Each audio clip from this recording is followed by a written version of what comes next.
Welcome to kitchen diaries. ಇವತ್ತು ನಮ್ಮ kitchen ಡೈರಿಯಲ್ಲಿ 2 ಬಗೆಯ ಮೊಟ್ಟೆ ರೆಸಿಪಿಗಳನ್ನ ಇವತ್ತು ನಿಮಗೆ ಮಾಡಿ ತೋರಿಸ್ತಾ ಇದ್ದೀನಿ. ಇದನ್ನು ತಪ್ಪದೆ ನೀವು ಒಂದ್ಸಲ ಟ್ರೈ ಮಾಡಿ.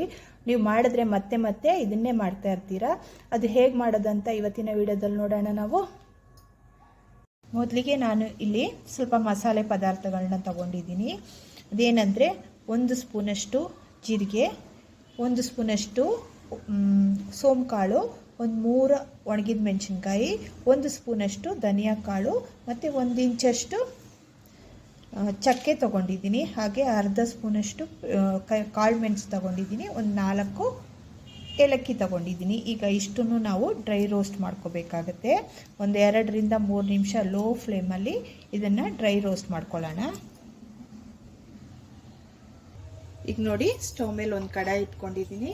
ಈಗ ನಾವು ತೆಗೆದಿಟ್ಕೊಂಡಿರೋ ಮಸಾಲೆನೆಲ್ಲ ಈ ಕಡಾಯಿಗೆ ಹಾಕ್ಕೊಂಡು ಇದನ್ನು 2 ರಿಂದ 3 ನಿಮಿಷ ಹಾಗೇ ಡ್ರೈ ರೋಸ್ಟ್ ಮಾಡ್ಕೊಳ್ಳೋಣ. ಎಣ್ಣೆ ಏನು ಹಾಕ್ಕೊಳ್ಳೋದು ಬೇಕಾಗಿಲ್ಲ. ಹಾಗೇ ಜಸ್ಟ್ ಇದನ್ನು ಫ್ರೈ ಮಾಡ್ಕೋಬೇಕು. ಗಮ್ ಅಂತ ಸ್ಮೆಲ್ ಬರೋವರೆಗೂ ಇದನ್ನು ಫ್ರೈ ಮಾಡ್ಕೋಬೇಕಾಗತ್ತೆ. ಈಗ ನೋಡಿ, 2 ರಿಂದ 3 ನಿಮಿಷ ಆಗಿದೆ. ಗಮ್ ಅಂತ ಸ್ಮೆಲ್ ಬರ್ತಿದೆ. ಈ ಟೈಮಲ್ಲಿ ಸ್ಟವ್ ಫ್ಲೇಮನ್ನು ಆಫ್ ಮಾಡಿ ಈ ಮಸಾಲೆನ ತಣ್ಣಗಾಕಿಬಿಡೋಣ. ತಣ್ಣಗಾದ್ಮೇಲೆ ಒಂದು ಮಿಕ್ಸಿ ಜಾರ್ಗೆ ಹಾಕಿ ಪೌಡ್ರ್ ಮಾಡ್ಕೊಳ್ಳೋಣ. ನೋಡಿ, ಈಗ ಈ ಮಸಾಲೆ ತಣ್ಣಗಾಗಿದೆ. ಈ ಟೈಮಲ್ಲಿ ಇದನ್ನು ಒಂದು ಸಣ್ಣ ಮಿಕ್ಸಿ ಜಾರ್ಗೆ ಹಾಕ್ಕೊಳ್ತಾ ಇದ್ದೀನಿ. ಹಾಕ್ಕೊಂಡು ಇದನ್ನು ಪೌಡ್ರ್ ಮಾಡ್ಕೊಂಡು ಬರೋಣ. ನೋಡಿ, ಈಗ ಮಿಕ್ಸಿಲಿ ಗ್ರೈಂಡ್ ಮಾಡಿಕೊಂಡು ಪೌಡ್ರ್ ಮಾಡ್ಕೊಂಡು ಬಂದಿದ್ದೀನಿ. ಈಗ ಇದು ಸೈಡಲ್ಲಿರಲಿ. ಹಾಗೆಯೇ ಇಲ್ಲಿ ನಾನು 3 ದೊಡ್ಡ ಟೊಮ್ಯಾಟೋನ ಮಿಕ್ಸಿಗೆ ಹಾಕಿ ಟೊಮ್ಯಾಟೊ ಪ್ಯೂರಿ ಮಾಡಿಕೊಂಡು ಸೈಡ್ಗೆ ಇಟ್ಕೊಂಡಿದ್ದೀನಿ. ಹಾಗೆಯೇ 3 ಮೀಡಿಯಮ್ ಸೈಜ್ ಈರುಳ್ಳಿನ ಸಣ್ಣದಾಗಿ ಹೆಚ್ಚಿಟ್ಕೊಂಡಿದ್ದೀನಿ. ಇದು ಸೈಡಲ್ಲಿರಲಿ. ಹಾಗೆ ಅರ್ಧ ಕಪ್ಪಷ್ಟು ಮೊಸರನ್ನ ಚೆನ್ನಾಗಿ ಬೀಟ್ ಮಾಡಿ ಇಟ್ಕೊಂಡಿದ್ದೀನಿ. ಇದು ಸೈಡಲ್ಲಿರಲಿ. ಈಗ ನಾನು 6 ಮೊಟ್ಟೆನ ಬೇಯಿಸಿ ಸಿಪ್ಪೆ ಸುಲಿದು ಇಟ್ಕೊಂಡಿದ್ದೀನಿ. ಈಗ ಗ್ರೇವಿ ಹೇಗೆ ಮಾಡೋದಂತ ನೋಡೋಣ. ಈಗ ನೋಡಿ, ಸ್ಟವ್ ಮೇಲೆ ಒಂದು ಬಾಣಲಿ ಇಟ್ಕೊಂಡು ಇದಕ್ಕೆ ಎಣ್ಣೆ ಸೇರಿಸ್ಕೊಳ್ಳೋಣ. ಎಣ್ಣೆ ಹಾಕೊಂಡ್ಮೇಲೆ ಇದಕ್ಕೆ ಸ್ವಲ್ಪ ಅರಿಶಿನ ಪೌಡ್ರ್ ಹಾಕ್ಕೊಳ್ಳೋಣ. ಹಾಗೆ ಸ್ವಲ್ಪ ಚಿಲ್ಲಿ ಪೌಡ್ರನ್ನು ಹಾಕ್ಕೊಳ್ತಾ ಇದ್ದೀನಿ. ಹಾಗೆ ಸ್ವಲ್ಪ ಉಪ್ಪನ್ನು ಸೇರಿಸ್ಕೊಳ್ತಾ ಇದ್ದೀನಿ. ಹಾಕ್ಕೊಂಡು ಈ ಮೊಟ್ಟೆನ ಫ್ರೈ ಮಾಡಿ ತಗೊಳ್ಳೋಣ. ನೋಡಿ, 2 ನಿಮಿಷ ಎಣ್ಣೆಯಲ್ಲಿ ಫ್ರೈ ಮಾಡ್ಕೊಂಡಿದ್ದೀನಿ. ಈಗ ಇದನ್ನು ಸಪ್ರೇಟಾಗಿ ತೆಗೆದಿಟ್ಬಿಡೋಣ. ಈಗ ಅದೇ ಕಡಾಯಿಗೆ 2 ಸ್ಪೂನಷ್ಟು ಎಣ್ಣೆನ ಸೇರಿಸ್ಕೊಳ್ಳೋಣ.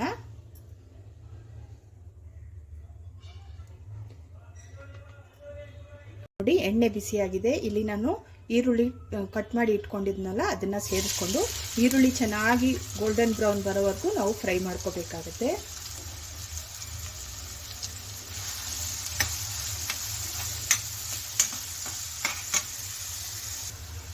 ನೋಡಿ, ಈರುಳ್ಳಿ ಈಗ ಚೆನ್ನಾಗಿ ಫ್ರೈ ಆಗಿದೆ. ಗೋಲ್ಡನ್ ಬಣ್ಣಕ್ಕೆ ತಿರುಗಿದೆ. ನೋಡಿ, ಗೋಲ್ಡನ್ ಬ್ರೌನ್ ಬಣ್ಣಕ್ಕೆ ತಿರುಗಿದೆ. ಈಗ ಇದಕ್ಕೆ ನಾನು 1.5 ಸ್ಪೂನಷ್ಟು ಜಿಂಜರ್ ಗಾರ್ಲಿಕ್ ಪೇಸ್ಟನ್ನು ಸೇರಿಸ್ಕೊಳ್ತಾ ಇದ್ದೀನಿ. ಸೇರಿಸ್ಕೊಂಡು ಇದರ ಹಸಿ ವಾಸನೆ ಹೋಗೋವರೆಗೂ ಹುರ್ಕೋಬೇಕಾಗತ್ತೆ.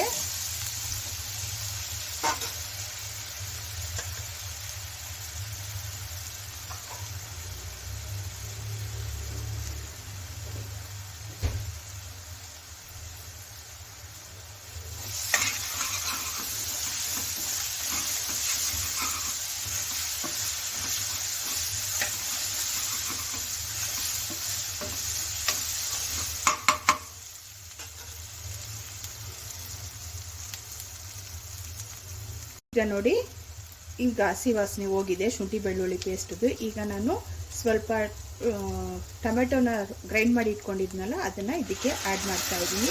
ಟೊಮೆಟೊ ಚೆನ್ನಾಗಿ ಇದರ ಹಸಿ ವಾಸನೆ ಹೋಗಬೇಕು. ಅಲ್ಲಿವರೆಗೂ ಸಿಮ್ಮಲ್ಲಿ ಇಟ್ಕೊಂಡು ಚೆನ್ನಾಗಿ ಕೈ ಆಡಿಸ್ತಾನೆ ಇರಬೇಕು. ಇಲ್ಲದಿದ್ದರೆ ಗ್ರೇವಿ ಚೆನ್ನಾಗಿ ಬರಲ್ಲ, ಹಸಿ ವಾಸನೆ ಹೊಡೆಯುತ್ತೆ. ಈ ಟೈಮಲ್ಲಿ ಇದಕ್ಕೆ ನಾನು ಸ್ವಲ್ಪ ಅರಿಶಿನ ಪೌಡ್ರ್ ಹಾಕ್ಕೊಳ್ತಾ ಇದ್ದೀನಿ. ಹಾಗೆಯೇ ಖಾರದ ಪೌಡ್ರ್ ಹಾಕ್ಕೊಳ್ತಾ ಇದ್ದೀನಿ. ನಾನು ಮೆಣಸಿನ್ಕಾಯಿ ಮತ್ತು ಧನಿಯಾ ಎರಡನ್ನೂ ಒಟ್ಟಿಗೆ ರುಬ್ಬಿದ್ದೀನಿ. ಹಾಗಾಗಿ ಒಂದು ಖಾರದ ಪುಡಿ ಮಾತ್ರ ಹಾಕ್ಕೊಂಡಿದ್ದೀನಿ. ನೀವು ಸಪ್ರೇಟಾಗಿ ರುಬ್ಕೊಂಡಿದ್ರೆ ಎರಡೂ ಮೆಣಸಿನ ಪೌಡ್ರ್ 2 ಸ್ಪೂನ್ ಅಂದರೆ ಧನಿಯಾ ಪೌಡ್ರ್ 1 ಸ್ಪೂನ್ ಹಾಕ್ಕೊಳ್ಳಿ. ಈಗ ಇದರ ಮಸಾಲೆ ಜೊತೆ ಚೆನ್ನಾಗಿ ಇದನ್ನು ಫ್ರೈ ಮಾಡ್ಕೊಳ್ಳಿ. ಗ್ರೇವಿಗೆ ಎಷ್ಟು ಬೇಕೋ ಅಷ್ಟು ಉಪ್ಪನ್ನು ಸೇರಿಸ್ಕೊಳ್ಳಿ. ಉಪ್ಪು ಇಲ್ಲಿ ನಿಮ್ಮ ಟೇಸ್ಟಿಗೆ ತಕ್ಕಂಗೆ ನೀವು ಹೆಚ್ಚು ಕಮ್ಮಿ ಮಾಡ್ಕೊಳ್ಳಿ. ಚೆನ್ನಾಗಿ ಇದರ ಹಸಿ ವಾಸನೆ ಹೋಗೋವರೆಗೂ ಹುರ್ಕೋಬೇಕು ನಾವು ಸಿಮ್ಮಲ್ಲಿ ಇಟ್ಕೊಂಡು. ನೋಡಿ, ಒಂದು 3 ನಿಮಿಷ ಆಗಿದೆ. ಮಸಾಲೆ ಎಲ್ಲ ಚೆನ್ನಾಗಿ ವಾಸನೆ ಎಲ್ಲ ಹೋಗಿ ಚೆನ್ನಾಗಾಗಿದೆ ನೋಡಿ. ಎಲ್ಲ ಒಂದಕ್ಕೊಂದು ಮಿಕ್ಸ್ ಆಗಿದೆ. ಈ ಟೈಮಲ್ಲಿ ನಾವು ಇಲ್ಲಿ ಮೊಟ್ಟೆನ ತೆಗೆದಿಟ್ಕೊಂಡಿದ್ವಲ್ಲ, ಮೊಟ್ಟೆನ ಫ್ರೈ ಮಾಡಿ ಇಟ್ಕೊಂಡಿದ್ವಲ್ಲ, ಮೊಟ್ಟೆನ ಸೇರಿಸ್ಕೊಳ್ಳೋಣ. ಸೇರಿಸ್ಕೊಂಡು ಇಲ್ಲಿ ನಾವು ಗ್ರೈಂಡ್ ಮಾಡಿ ಇಟ್ಕೊಂಡಿದ್ವಲ್ಲ, ರೋಸ್ಟ್ ಮಾಡಿ ಡ್ರೈ ರೋಸ್ಟ್ ಮಾಡಿ ಅದನ್ನು ಇದಕ್ಕೆ ಸೇರಿಸ್ಕೊಳ್ಳೋಣ. ಸೇರಿಸ್ಕೊಂಡು ಒಂದ್ಸಲ ನೀಟಾಗಿ ಮಿಕ್ಸ್ ಮಾಡ್ಕೊಳ್ಳೋಣ. ನೋಡಿ, ಚೆನ್ನಾಗಿ ಮಿಕ್ಸ್ ಮಾಡ್ಕೊಂಡಿದ್ದೀನಿ. ಈ ಟೈಮಲ್ಲಿ ನಾವಿಲ್ಲಿ ಒಂದು ಅರ್ಧ ಕಪ್ಪಷ್ಟು ಮೊಸರನ್ನ ತೆಗೆದಿಟ್ಕೊಂಡಿದ್ದೀನಿ. ಅದನ್ನ ಚೆನ್ನಾಗಿ ಬೀಟ್ ಮಾಡ್ಕೊಂಡಿದ್ದೀನಿ. ಅದನ್ನ ಇದಕ್ಕೆ ಸೇರಿಸ್ಕೊಳ್ಳೋಣ. ಸೇರಿಸ್ಕೊಂಡು ಮಿಕ್ಸ್ ಮಾಡ್ಕೊಳ್ಳೋಣ. ಮಿಕ್ಸ್ ಮಾಡ್ಕೊಳ್ಳುವಾಗ ಹುಷಾರಾಗಿ ಮಿಕ್ಸ್ ಮಾಡ್ಕೊಳ್ಳಿ. ಮೊಟ್ಟೆ ಒಡೆದೋಗೋ ಚಾನ್ಸಸ್ ಇರುತ್ತೆ, ನೋಡಿಕೊಂಡು ಮಿಕ್ಸ್ ಮಾಡ್ಕೊಳ್ಳಿ.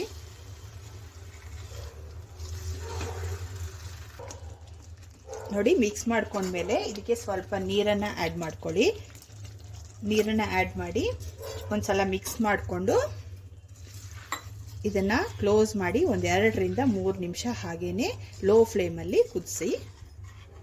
ನೋಡಿ, ನೀರು ಆ್ಯಡ್ ಮಾಡ್ಕೊಂಡಿದ್ದೀನಿ. ಈ ಟೈಮಲ್ಲಿ ನೀವು ಉಪ್ಪು ಖಾರನ ಎಲ್ಲನೂ ಅಡ್ಜಸ್ಟ್ ಮಾಡ್ಕೋಬೇಕಾಗತ್ತೆ. ಮತ್ತು ಕನ್ಸಿಸ್ಟೆನ್ಸಿನೂ ಹೇಗೆ ನಿಮಗೆ ಗ್ರೇವಿ ತಿಕ್ಕಾಗಬೇಕಾ ಅಥವಾ ಸ್ವಲ್ಪ ತೆಳ್ಳಗೆ ಬೇಕಾ ಅಂತ ಈ ಟೈಮಲ್ಲಿ ಅಡ್ಜಸ್ಟ್ ಮಾಡಿಕೊಂಡು ಈಗ ನಾನು ಕರೆಕ್ಟಾಗಿ ಎಲ್ಲ ಮಾಡ್ಕೊಂಡಿದ್ದೀನಿ. ಈಗ ಒಂದು 2 ನಿಮಿಷ ಹಾಗೆ ಕ್ಲೋಸ್ ಮಾಡಿ ಇದನ್ನು ಕುದಿಸ್ಕೊಳ್ಳೋಣ. ನೋಡಿ, ಒಂದು 5 ನಿಮಿಷ ಆಗಿದೆ. ಓಪನ್ ಮಾಡಿ ನೋಡೋಣ. ನೋಡಿ, ಚೆನ್ನಾಗಿ ಎಣ್ಣೆ ಬಿಟ್ಕೊಂಡು ಚೆನ್ನಾಗಿ ಕುದೀತಿದೆ. ಈ ಟೈಮಲ್ಲಿ ನಾನು ಸ್ವಲ್ಪ ಕಸ್ತೂರಿ ಮೇಥಿನ ಕ್ರಷ್ ಮಾಡಿ ಹಾಕೊಳ್ತಾ ಇದ್ದೀನಿ. ಹಾಗೆಯೇ 1 ಸ್ಪೂನಷ್ಟು ಗರಂ ಮಸಾಲೆನ ಸೇರಿಸ್ಕೊಳ್ತಾ ಇದ್ದೀನಿ. ಸೇರಿಸ್ಕೊಂಡ್ಮೇಲೆ ಸ್ವಲ್ಪ ಕೊತ್ತಂಬರಿ ಸೊಪ್ಪನ್ನು ಸಣ್ಣದಾಗಿ ಹೆಚ್ಚಿ ಇದಕ್ಕೆ ಆ್ಯಡ್ ಮಾಡ್ತಾ ಇದ್ದೀನಿ. ಇಷ್ಟು ಹಾಕೊಂಡ್ಮೇಲೆ ಒಂದ್ಸಲ ಮಿಕ್ಸ್ ಮಾಡೋಣ. ಮಿಕ್ಸ್ ಮಾಡಿ ಇನ್ನೊಂದು 2 ನಿಮಿಷ ಹಾಗೇನೆ ಕುದಿಸ್ಕೊಳ್ಳೋಣ.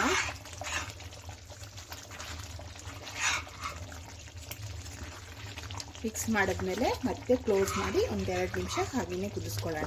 ನೋಡಿ, ಒಂದು 2 ನಿಮಿಷ ಕುದಿಸ್ಕೊಂಡಿದ್ದೀನಿ. ಈಗ ಸ್ಟವ್ ಫ್ಲೇಮ್ ಆಫ್ ಮಾಡ್ಕೊಂಡಿದ್ದೀನಿ. ನೋಡಿ, ಈಗ ಗ್ರೇವಿ ರೆಡಿ ಆಗಿದೆ. ಇದನ್ನು ನಾನು ಸರ್ವಿಂಗ್ ಬೌಲ್ಗೆ ಸರ್ವ್ ಮಾಡ್ಕೊಂಡು ತೋರಿಸ್ತೀನಿ ನಾನು ನಿಮಗೆ.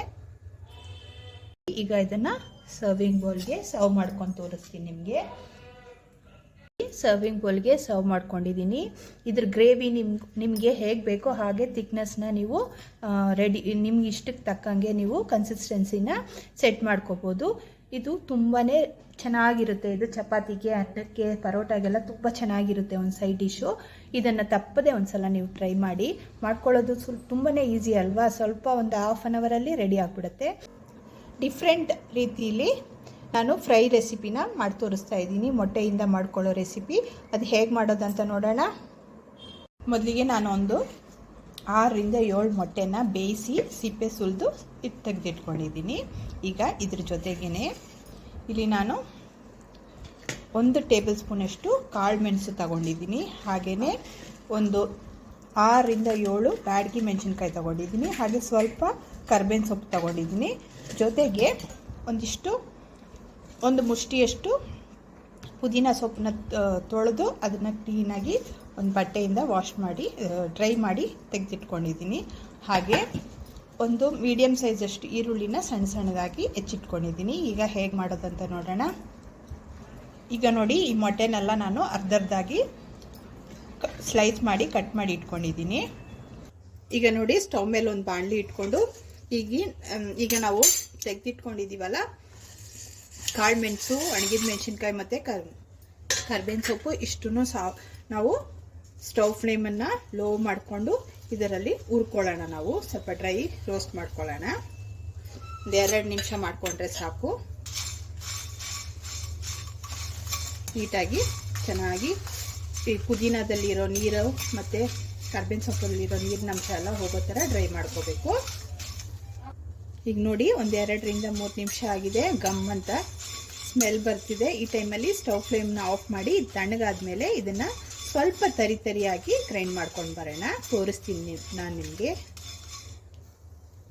ಈಗ ನೋಡಿ ಇದು ತಣ್ಣಗಾಗಿದೆ. ಈಗ ಇದನ್ನು ಒಂದು ಮಿಕ್ಸಿ ಜಾರ್ಗೆ ಹಾಕ್ಕೊಳ್ತಾ ಇದ್ದೀನಿ.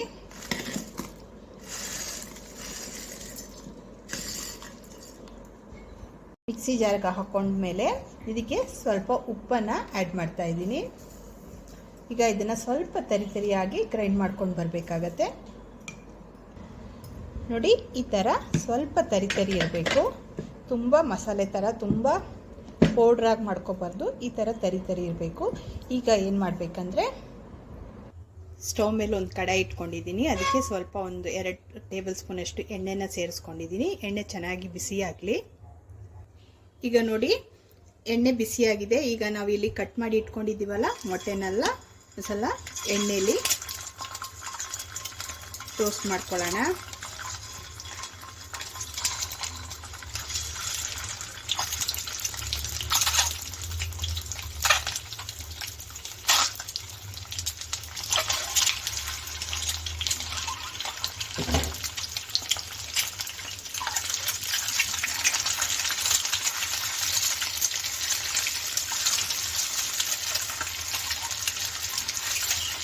ಸ್ಟವ್ನ ಲೋ ಫ್ಲೇಮಲ್ಲಿ ಇಟ್ಕೊಂಡು ಮೊಟ್ಟೆನ ರೋಸ್ಟ್ ಮಾಡ್ಕೊಳ್ಳಿ.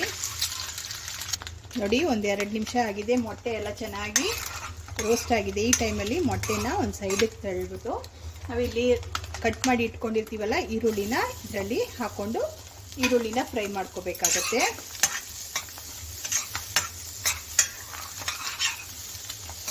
ಈರುಳ್ಳಿ ಚೆನ್ನಾಗಿ ಫ್ರೈ ಆಗಬೇಕು. ಈಗ ನೋಡಿ ನಾವು ಹಾಕಿರೋ ಈರುಳ್ಳಿ ಚೆನ್ನಾಗಿ ಫ್ರೈ ಆಗಿದೆ. ನೋಡಿ ಈಗ ಮೊಟ್ಟೆ ಜೊತೆ ಮಿಕ್ಸ್ ಮಾಡ್ಕೊಳ್ಳೋಣ. ಈರುಳ್ಳಿನ ಮಿಕ್ಸ್ ಮಾಡಿಕೊಂಡು ಇಲ್ಲಿ ನಾವು ರೆಡಿ ಮಾಡಿ ಇಟ್ಕೊಂಡಿರ್ತೀವಲ್ಲ ಡ್ರೈ ಮಸಾಲೆನ ಅದನ್ನು ಇದಕ್ಕೆ ಉದುರಿಸ್ಕೊಳ್ಳೋಣ. ಉದುರಿಸ್ಕೊಂಡು ಲೈಟಾಗಿ ಮಿಕ್ಸ್ ಮಾಡೋಣ.